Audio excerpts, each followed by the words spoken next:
Everyone treats summer like it owes you happiness. Long days, pool parties, your best life on a loop. So what does it mean when you feel worse? The summer blues are real. It's why summer is one of the busiest stretches of the year for people starting therapy. Therapy is not only for when you're in crisis. Grow therapy is for all the moments when you decide you want more. More support, more clarity, more tools. Mental health isn't a destination you reach. It's something you build, and Grow makes that easier. Grow connects you with thousands of high-quality licensed therapists across the U.S., offering both virtual and in-person sessions, nights and weekends. You can search by what matters, like insurance, specialty, identity, or availability, and get started in as little as 2 days. There are no subscriptions, no long-term commitments. You just pay per session. Grow helps you find therapy on your time. The therapist you want takes your insurance on Grow. Grow accepts over 125 insurance plans. Sessions average $21 with insurance, and some pay as little as $0 depending on their plan. Visit growtherapy.com/book now today to get started. That's growtherapy.com/book now. growtherapy.com/book now. Availability and coverage vary by state and insurance plan. Hey, I've got the campaign brief ready, built from last quarter's data and the competitive landscape. Approved. Oh, agents, where would we be without you? Somewhere with a lot more tabs open. Create your first Monday agent in minutes at monday.com. It's car con carne. Let's eat in the car. It's car con carne. And now here's the star of our show, James Van Alstyne.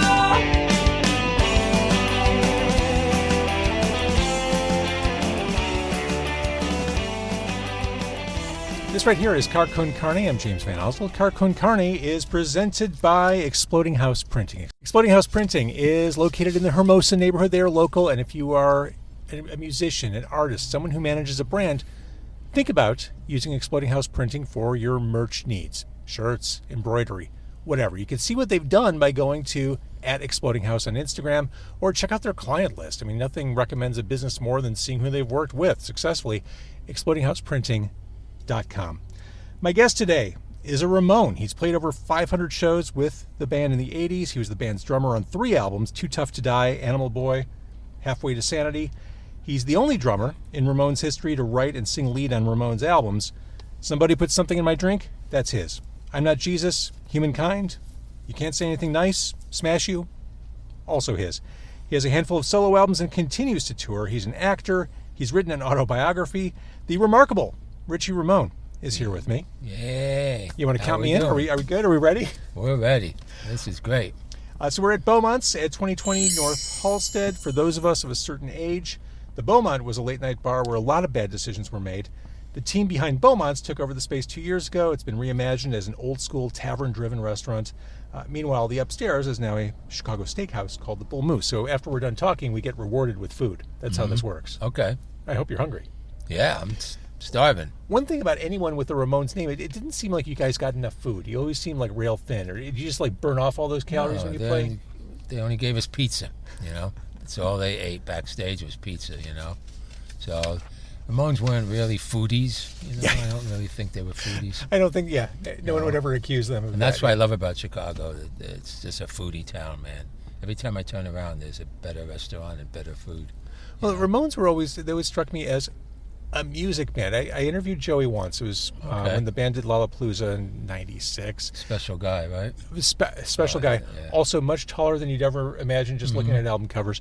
And I realized in doing the interview, as long as you were talking about music, like he was okay talking about Ramones, right. But if you're talking about other bands' music and like music that was cool that got him off, he was all in. Right. He was a real music lover, and I wish he was still around because he'd have his own successful podcast. You know, this all came after what everybody's doing, you know, but he liked discovering new bands. He really, really, you know, loved that spotlight, you know. So you joined Ramones in '83. Correct. The band January '83. The band was 7 albums into it at that point. Was that basically just like jumping on a speeding train? joining that band at that point in their career?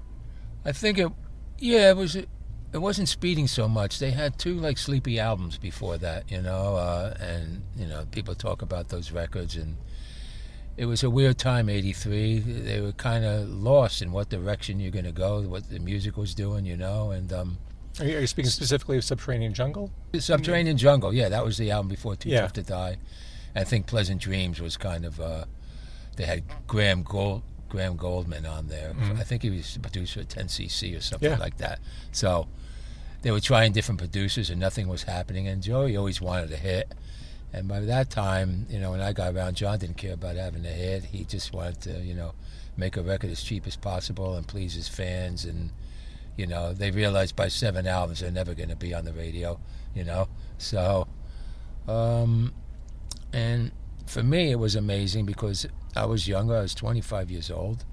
I've been in this business playing in different kinds of bands, and it was just amazing to get that gig. I was at the Shirts were a band in Brooklyn, and they had this big house, 3-story house, and I would always hang out there. And one of the roadies was there one day, and I said, where are you going?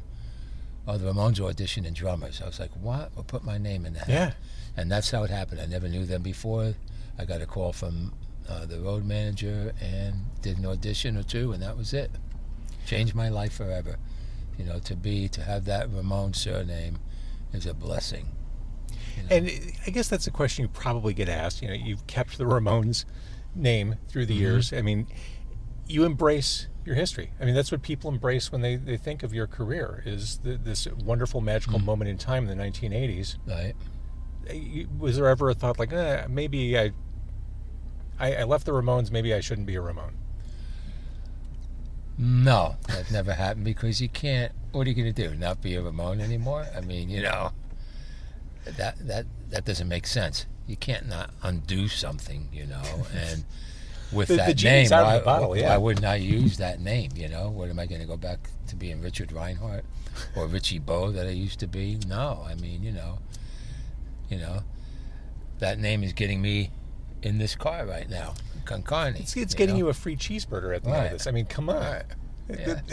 It's an embarrassment of riches. So when you came on, I mean, with your ability to write songs, did it change the dynamic in the band? Yeah, Joey took me under his wing right away. From the first time we were inseparable for 4 years and 8 months.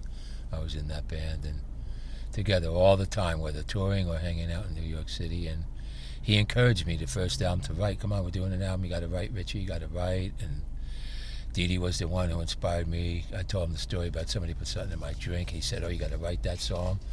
And that led off the album, which is a real... I was going to say, it led off Animal Boy. Mm-hmm. This is an album that had something to believe in. You talked about how Joey wanted to have a hit record. I mean, that also had all the makings of a radio song. Right. Really. But it was your song that led off this album. I mean, Bonzo Goes to Bitburg was on that album, too. Right. I mean, there was no shortage of great Ramones songs on that. No. Great thing. Too Tough to Die, they got back Tommy and Ed Stasium. Tommy Ramone, Ed Stasium as the producers. People love that album because that was hard and heavy, and it got them back. And we started doing hardcore, and then it grew from there, So that was like a quick spin around, and that album is, really, really good record. At that point in time, you said you were in your mid-20s. Were you thinking, this is it, I'm in this band for life, or were you thinking, yeah, we'll see where this goes? 25, you live in the moment. Yeah. I'm not thinking about nothing. Hi, how are you? Hi. Burgers for you. We love burgers. One with fries. Okay, that's... Oh, you got some backup chips in here for you? Yeah, you never know. You never know. We got garlic Keep it aioli in the and dish. ketchup on the side. Wow. Thank you. I thought we were going to get this afterward. This is even better. All right. Thank you so much. Of course. Beautiful. Appreciate you. Thank you. Look at this, Richie. We've got burgers. Wow. Nice. Burgers from Beaumont. Yeah, look at this. That's a beautiful burger. But here's how they get you. They didn't give us napkins.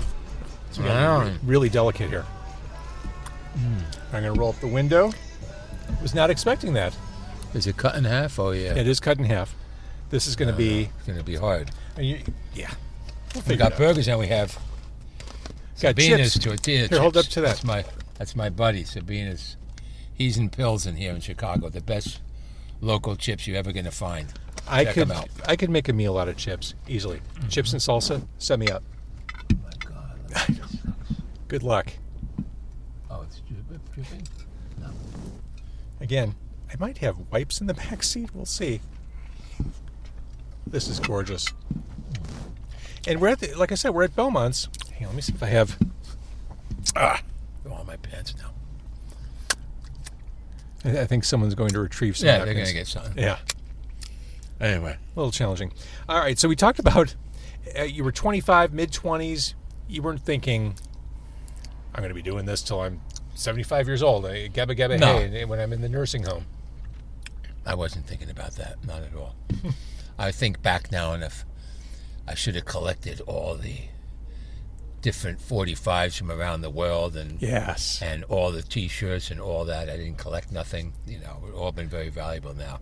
Yeah, I was just living in the moment. Right. I was in my first national act.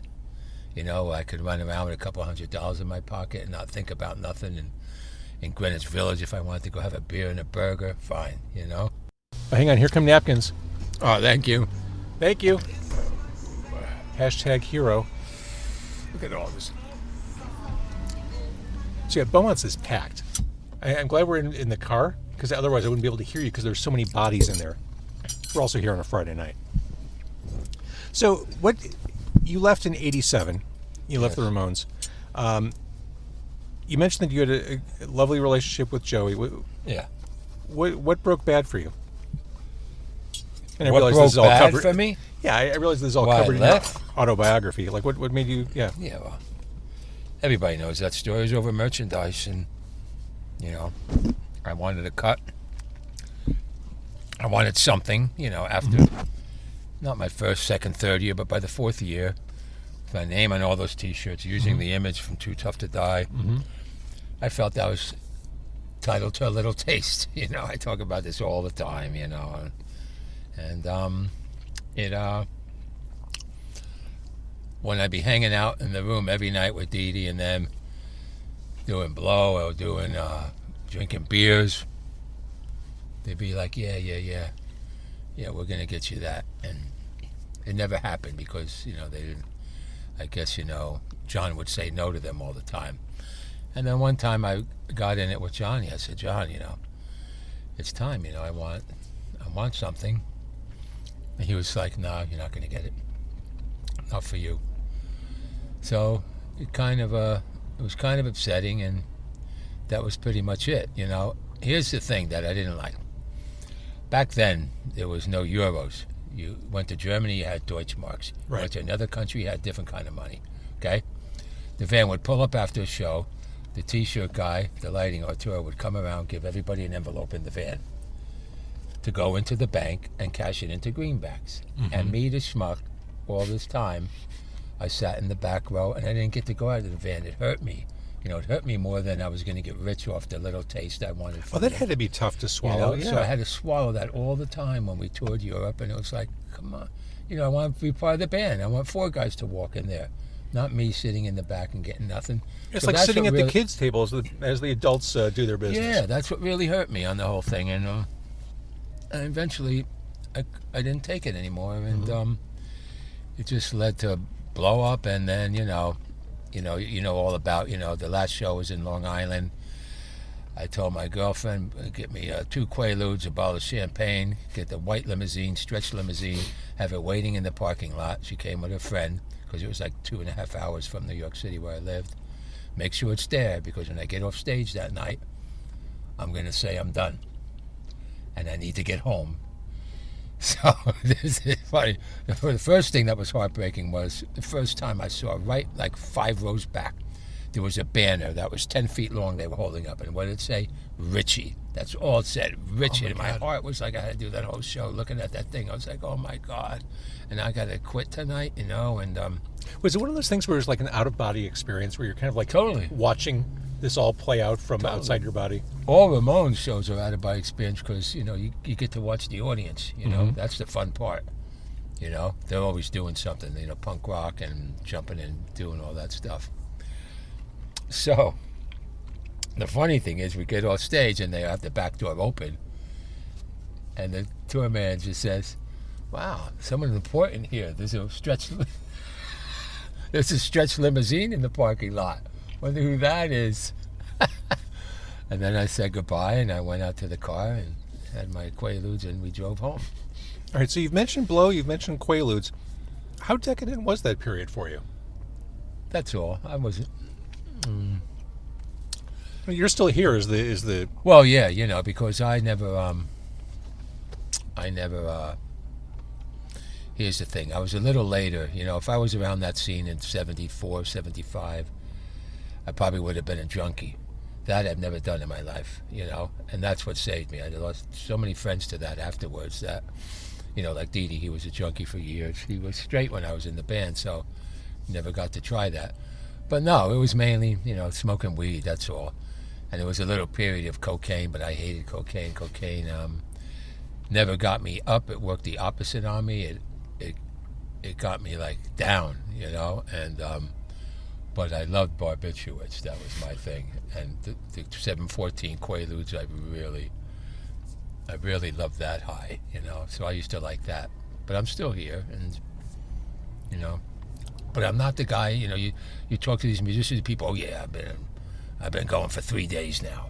That wasn't me. I knew when the night was over, and I knew it was time to go home and go to sleep. You know what I'm saying? All the time. I didn't go to the after-hours club with Joey to 7 o'clock and then say, okay, let's go to this bar now and start drinking at 8 a.m. when they open up. That wasn't me. It was time to go. So that's why I'm still here, I guess. And you still play a healthy amount of Ramones songs, including the ones you wrote when you do your shows. Yeah, my shows, yeah. It's a thing because I can't win with that because people say, oh, you didn't play enough of your solo album. Oh, well, you didn't play enough of Ramones things, like you always get these comments, but my stuff's people are never happy. No, my stuff's pretty hard, so it really worked well with the show, but I kind of split it up between them, and it really worked well, And so those albums they're Live to Tell, Cellophane, Entitled. Mm-hmm. Where are you at? I mean, it's been a couple years since the last one. Where are you at with new music? Was that what? It's been a couple years since the last album. Where are you at with writing, planning ahead? Right now? Yeah. I'm not sure. I'm definitely going to go in the studio again because now, like I said, I'm doing some films and I have some music and films that I write for. And that's got to be fun? Oh, the best. We can get to that, but yeah, I'm gonna be back in the studio. I haven't toured in 2 years. My drummer died, and I know I'm the drummer, but I started mainly, I play a few songs on drums, but it's more fronting now because what would happen is I'd go back and forth like 3 times in the show, and I start to feel like Wayne Newton, like, oh, you can drum, you could sing, you could drum. People didn't like it. Once I was out front, I didn't say they didn't like it. Once I was out front, it was a downer to disappear again because singing and playing the drums when you play in clubs, it's dark back there. Right. You can't even see me there singing. So eventually I just start off the show, playing a couple songs, and then I move to the front, and that's it, because it's not a letdown, because now I can interact with them, kick the kids in the head and have a good time. And once that goes away, they're like, okay, well. Yeah, I totally get that. That's a very respectful thing. Yeah, it took me time to figure that out. Let's talk about scoring and making music for film. You're a horror fan. Yes. I mean, that goes with the Ramones. We're horror fans, so. I love horror, and I love B horror. And so, what? Well, that's where I'm right now. Deify, Deify. To make something. Oh, deify. To make something. You've godlike. heard of that word, right? Yeah, of course. To make something godlike. I just filmed yesterday. That's why I'm in town now. I play the bomb maker. And I was in this outfit and like soldering, making this bomb and saying a prayer to, Cyrus the King as I'm doing it, So I was just on set yesterday. That's why I flew out here to do this movie. And then, hanging with my buddies today. I love that. I've done that, RichieRamone.com, you've probably been there, but that shows you all the movies that I've been doing. This is my 10th film. I started in 2020. I really like it. I really like acting. And then, like, my 20-minute short, which is all me, which is called Fallow. That's up for going to be in a New York It was already in New Mexico. Now it's going in a short film festival in New York City. And that one is songs from my albums. That's awesome. And I'm the lead character. It's like all me. I lost my wife, and I'm a goat farmer, and I'm in such pain, of losing her, And then, I don't want to tell you the end, but anyway. When did you decide acting was something you could do? Was it something as a kid, before you were making music? No, I never thought of ever acting. I was at a convention in Indiana, or I do these HorrorCon conventions where you sign autographs and all that stuff. Of course, and sell merch. I've been to many. Yep. And one guy, Robbie Lopez, came to me and said, "I want you to be in my movie." I was like, "What?" I was like, "What?" And that's how it all started. That's wild. So I was in Robbie Lopez's two of his movies, and then I met Pam Glynn from Halloween 6 or 5. And she turned me on to a couple of filmmakers, and I did a few movies with her, and it just snowballed. And, and I never, ever in my wildest dream thought I would do that. And people think I'm really good at it, so if you think I'm good, then I'm going to stay with it. I got this, kind of unique voice, and they really like that. And so the directors really like it. They really love the job I did yesterday. So, these are all B-roll stuff. But I have a small part again in Clint Howard's doing another Ice Cream Man. It has nothing to do with Ice Cream Man, but it's called Another Ice Cream Man. So I know Clint very well, and we're going to shoot that in L.A. next month. I'll probably go up to the ice cream truck and order some crazy fucking thing, and he'll put, some body parts in it or an eyeball. Clint Howard has quietly done so much shit. So much shit, and he's a good guy, nice guy. We go to lunch all the time, and his wife, Kat, she's very interesting, too. She was a former wrestler. And so they're a fun family. They got a 16-year-old daughter who's a musician. So I met him at these cons, these conventions, man. You meet so many cool people. And you meet so many celebrities and women celebrities who are so fucked up, so, whether they were child stars or whatever, they're really tormented. Maybe not fucked up, but they're tormented, Yeah, and we've all heard about multiple ones like that. I don't want to say names and stuff, but they're so tormented. But I've met so many friends, and it's like a gathering. Chiller Theater in New Jersey is a great show, and so we all hang out, we all have a good time. It's just a big party, and you just sign stuff. And that was another thing. I never wanted to do that. I said, well, I'm going to sit there and charge these ridiculous amounts for my autograph and my picture. When I'm at a show, they get to take the picture for free. I sign anything for free. I was going to say that there's something not punk rock about that. But it sure is when you count your money at the end of the day. It's punk rock, Yeah, well, it wasn't really, it didn't mix with me well. And finally, this agent, after he's begging me for 2 years, I did it. And so, I don't talk about the money or nothing.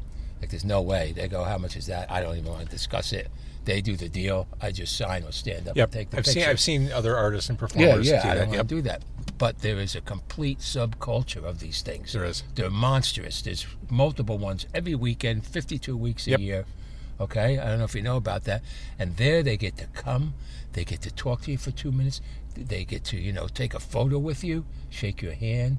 If they come to a show, they're not guaranteed that. Exactly. You understand? So that's what's so big about it. And they get to meet. I took my sister came in New Jersey. It was at the punk rock flea market show a couple months ago. And she couldn't believe the people she saw. Oh, I know that woman. The woman was in a wheelchair now, but I used to watch her, when I was 15. It was my favorite show, I love those cons, and I love just the idea that... Heather Locklear, all these people are still doing them. Yeah. They make money. They bang the big bucks, these people. They have a line that doesn't stop for 2.5 days. But you said it. Bringing the fans to... Right. So I figured out I'm doing something good for them, And you make a little buck at the same time, and you have a good time. But they are so happy. How many people come to me and say, "Oh, you changed my life. You saved me. You changed my life." And I get to hear their stories, how I changed their life, and the Ramones. How do you respond to that? Because that's heavy duty to have someone say that to you. I respond pretty well, and I always get reminded that, you have to people really look up to me, you know, or the Ramones, or they really look up to me, and I have to respect that, you know what I'm saying? I can't go, oh, get out of here, you know what I'm saying? You know, I make them feel really good about that. So it's really heartwarming to hear it, you know? Well, and what's thrilling to me about the Ramones' legacy is it's cross generations. Like, right. There are 18-year-olds who are discovering all those songs for their first time, and that will continue. Like that, the music. Oh no! You got it. Yeah. The music is timeless. Why is it timeless? I'll tell you. I'll give you the answer now. While you eat your chip. Okay. It's timeless because the Ramones were inventors. They changed the sound of music. You understand? In 1976, that was disco, full-on disco. Mm-hmm.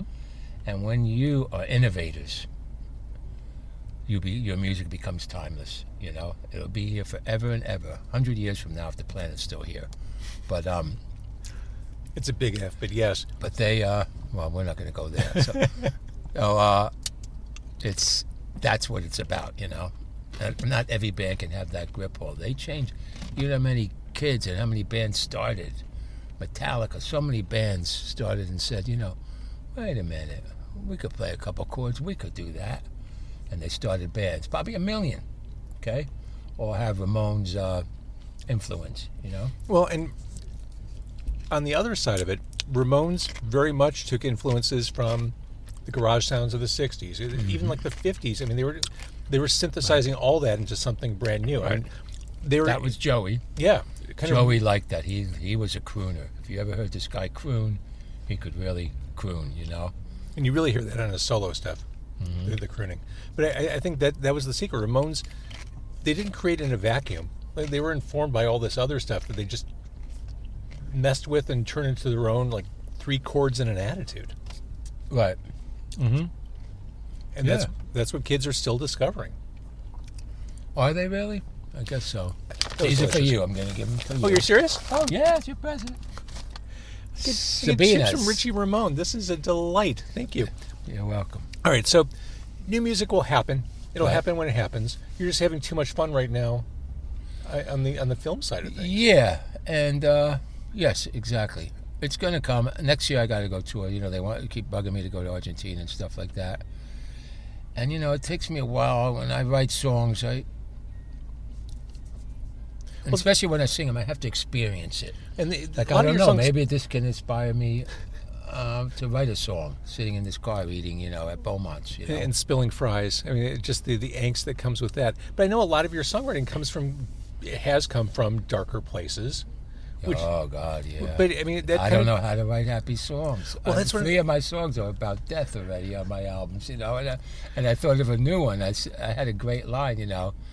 I'm just doing time till my time runs out. And I said, Richie, to myself, that's another.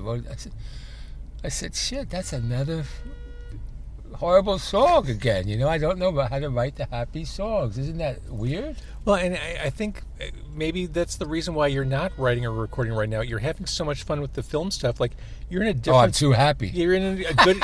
you're in a good emotional spot that maybe the muse isn't knocking on your door right now. Yeah, I love that line on doing time till my time runs out. You know, I think that's really cool. Maybe I could make a happy song but put that line in it. I don't know. You could turn it into something more existential and positive. Yeah, sure you could. But I really can't, you know, the last time that was about my father dying, that was killer, you know, and I'm not ready, you know. That's about wanting to drive off a cliff in Mulholland at one time in my life. And, you know, at one point in my life I wanted to do myself in. And it's about... How long ago was that? Oh, God, I don't know, maybe 90s. And then I turned around and said, no, I don't want to do that. So that song's about that, you know. Heaven can wait, I'm not ready. You know, now I'm not ready, so don't take me now. Like, I don't want to go now, but at that point I wanted to go, you know what I'm saying? We're glad you're here, Richie. I'm glad that you reached that conclusion, because we're thrilled that you're here. I'm enjoying life now. Now I'm seasoned, and you know the music business it's up and down, up and down, up and down. It's so yeah, we're going to do this for you. Oh, it didn't happen. Yeah, this is going to happen. Oh, it didn't happen. And a lifetime of that will wear you out, you know? And I'm sure that no one really knows how to navigate in the present day. Like, at least back in the old days, you kind of knew, like, the bullshit and the good things that could happen. Right. Like, it seems like everything's unpredictable these days. And, like, there's Right. no clear blueprint. Mm-hmm.